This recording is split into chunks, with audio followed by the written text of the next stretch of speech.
So I got a story to tell. I want to tell you about the first time I was ever placed in handcuffs. No, I wasn't arrested. I was a juvenile. This appellate court case is going to come in real handy for some quotes. Child abuse and trauma don't always show up as bruises. Sometimes the signs are subtle. We walk into the airport.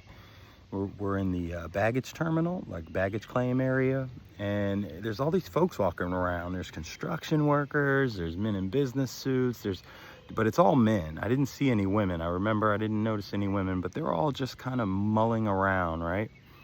They liked humiliating me in front of my family, in front of my friends, making me drink nail polish for shits and giggles, drowning me to try to extinguish my light. Oh, and the mental torture.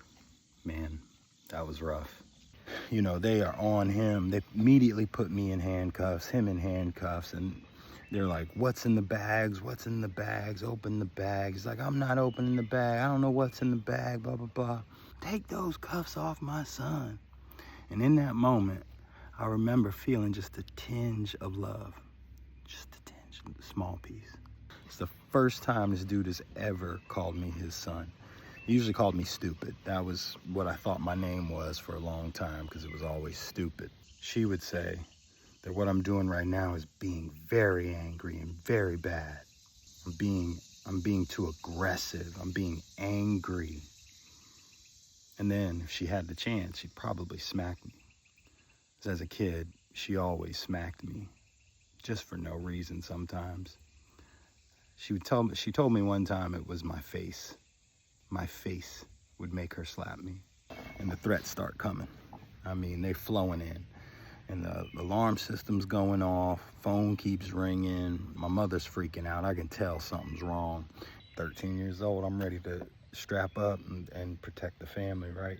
It'd take us an hour just to get down the street because we'd be going down side roads. I guess people were following us. I don't know. That search they did on our house, they pulled out $225,000 in cash, and that's 1993 money. Shortly thereafter, Northwest in Washington, D.C. was notified that defendant had arrived in Miami and was looking for his suitcases. DEA agents arranged for a controlled delivery of the suitcases to the defendant. The next day, defendant and his son. This is the second time I've ever heard me referred to as his son. But seriously, make no mistake, I don't have mommy and daddy issues. I didn't have a mommy and daddy. How could I have mommy and daddy issues? I watched him terrorize my mother. He terrorized me. He would come up with the cruelest punishments for me. When they tell me to go clean myself up after a beating or abuse or some sort of torture, it'd be me in the mirror. I'd talk to myself, build myself up from what they just tried to tear down. So I got real good at endurance. I got real good at turning shit into shine.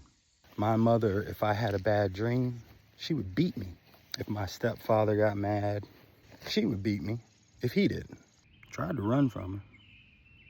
10-year-old little Charlie, or stupid, whichever one they were calling me at that point. Grown woman sitting on top of a 10-year-old and punched me in my chest so many times. That's why paying attention matters.